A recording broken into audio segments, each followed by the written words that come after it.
Wow, fans worry after Errol Spence eye injury. Some professionals in that industry have spoken out and given what they believe to be the lead time for that type of injury.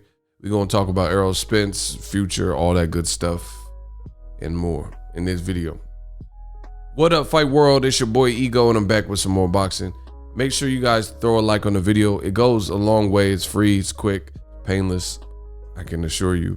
Throw a like on the video if you enjoy the content, and this helps it get out to others who may be searching for the answers of the same concept in boxing, the sweet science, my specialty. This is your one-stop shop, all your boxing needs. Let's get into it. Now, I've seen a lot of fans, a lot of shares and retweets and people tagging me in different things, and I want to give my thoughts on the information that's available.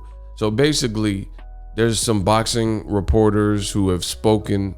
They spoke to basically guys in the industry, doctors and things like that, and they gave their estimations. Like here's one, Lance Pugmire.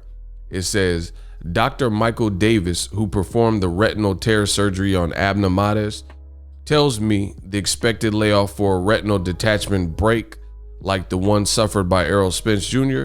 is 6 months to 1 year, compromising plans for a possible Manny Pacquiao fight opening in January, right?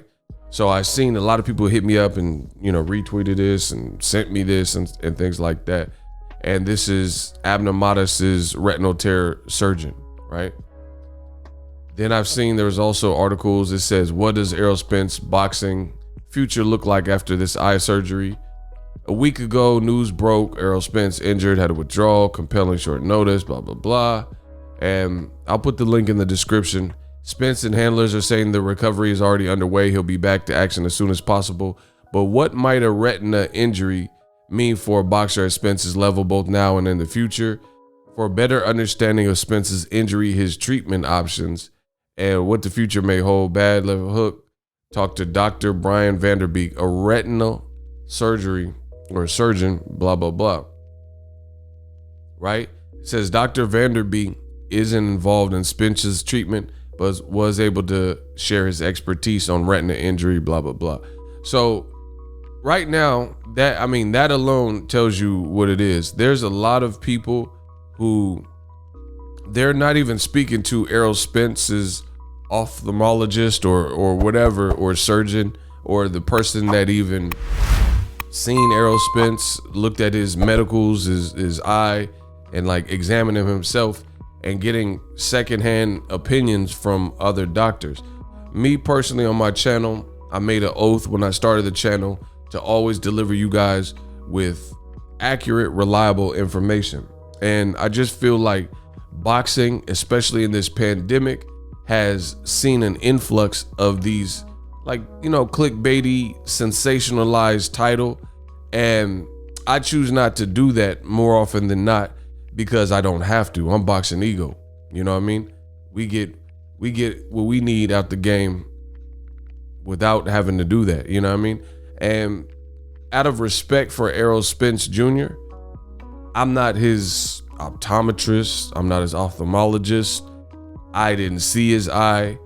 I'm not doing that. There's a lot of people jumping to conclusions and interviewing, again, people who aren't privy to Errol Spence's specific case. So yeah, they could give you standards and from their personal experience, but at the end of the day, we don't really know.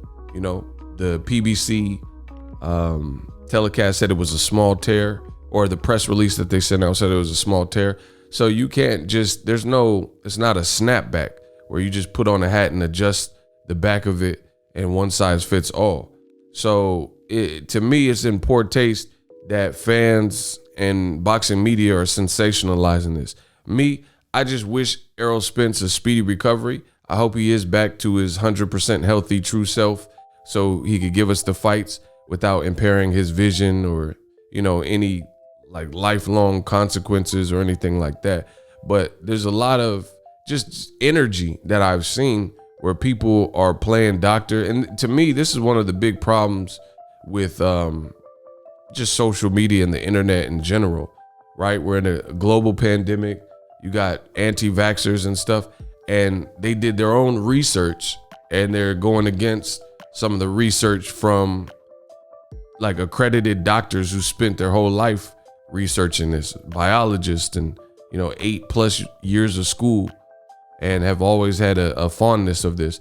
But then there's somebody that works at Burger King or whatever that did independent research or watch YouTube or TikTok videos, and now they're supposed to be the experts over the experts. So for me, I'm not finna do that to Errol Spence or any fighter. I don't know ish about eye surgery and retinal tears. Hopefully I'm pulling for him to be the same fighter that he's always been. Hell of a career. Some people speculate that his horrific car accident could have been the inception of particular damage. But since we're speaking of the heinous car wreck, there were people, including Bob Arum, that said Errol Spence would never be able to fight again. There were reports that Errol Spence wasn't going to be able to ever walk again.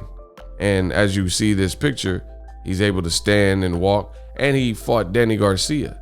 So I know a lot of people, they see these titles and stuff, and then they want to play the field, but I choose not to do that, because like I said, you can't, me personally, I ain't putting no limit on no man or woman, no adult, and what they could do, because there's been a lot of people with grave prognosis, like, hey, you got this disease, it's over for you. There's nothing you could do. I'm sorry. And then they defied all the odds, right? Danny Jacobs, why do you think they call him in boxing the Miracle Man? He had cancer wrap around his spine. They say, you can't box no more, bro. You won't be able to walk. I know Danny Jacobs. He can walk. Not only can he walk, he gave Gennady Golovkin, I thought he beat him. He gave him a hell of a fight. In the second half of the Canelo fight, gave Canelo a hell of a fight. So, in the human spirit, I'm not finna do this to no boxer. Boxers have it hard already just with what they got to deal with, and I would never wish that on nobody, that for them not to be the same or anything like that. So I think a lot of people are just jumping the gun. They haven't seen no x-rays. They haven't got a flashlight and did the eye test themselves. And they just going off of, like, one of the things said, this is Abnormatus's specialist. But at the end of the day, Abnormatus's eye is his eye. You know what I mean? Like, each person has their own individual situation. Like, you could tell, like, let's say you're on the phone with a dentist. If you tell the dentist everything that's going on, say, hey, my tooth is killing me. I don't know. I can't sleep at night. They could give you some, hey, it might be a cavity. You might have an abscess, blah, blah, blah. But there's no dentist in America that's not going to tell you to come in and to see them and schedule an appointment. Because at the end of the day, the phone or even a video conference, like a little Zoom appointment, that ain't going to cover them. They got to get in your mouth, pause, and see what it is. And, take it from there step by step. So a lot of us aren't privy to this type of information. And there's a lot of people. So you can't, like I said, you can say, hey, this person has a cavity, but not all cavities are created equal. Somebody's whole tooth could be rotten out versus someone has a small cavity that they could, they could feel, or whatever the situation. So I get it. I get that people are trying to create content around it and explore the possibilities, but I'm not finna do that, bro. I'm not finna do that, like, to nobody's health. Again, I wish the best. I hope his eye is cool. If we get the Pacquiao fight, we get it. But, health is wealth, and this is more important. The fighter's future, especially a family man like Errol Spence. And that's just how I'm gonna take this. So I don't want to put no standard on Errol Spence's future. I'm not a surgeon, not an ophthalmologist. I'm not an optometrist, not an eye doctor. So I don't know. I don't know what it's gonna be, And a lot of people, they just spend their time being pessimistic and things like that. And in the search for content, they start asking other people who weren't even, they're not even involved in in the operation, so they can't really give you any true update when they haven't, and that's not their client. You know what I'm saying? So each person is different. There's no like two people that are identical. And, you know, even twins, like you look at Jamel and Jamal, they different heights. So like, even though they bear the same resemblance and stuff, there are some differences, even in their personalities slightly, or whatever the case may be.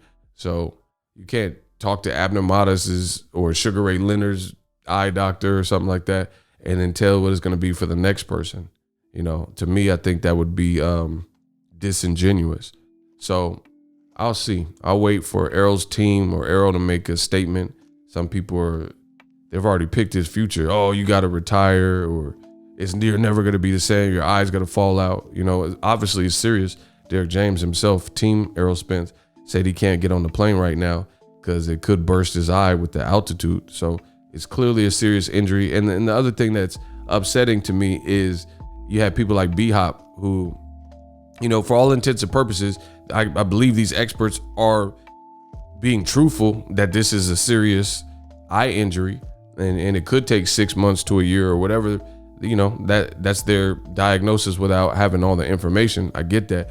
But you had people like B-Hop and other fans, and they was telling you that he was faking. So imagine going through something that could be career changing. You know, I'm a realist. It could be career changing. And then you got people saying, oh, you ducking Pacquiao and stuff like that. You know, we got to humanize the sport of boxing a bit more and realize these are everyday people. They just have the gift to entertain and the agility and ability and athleticism or whatever to be boxers. They got a jab, but they're still people. You know what I'm saying? We still talk about people's future careers and life after boxing. People make everything about, oh, you ducking Pacquiao and stuff. Like, some things are bigger than boxing. So that's my little rant. Drop your thoughts in the comment section. Use my link in the description for TubeBuddy. TubeBuddy, an awesome browser extension if you want to make money on this YouTube platform like yours truly. I've been using TubeBuddy for years. You can too. Click the link. Click the link. As always, hate, comment, and subscribe. Till next video's Ego. And I'm out.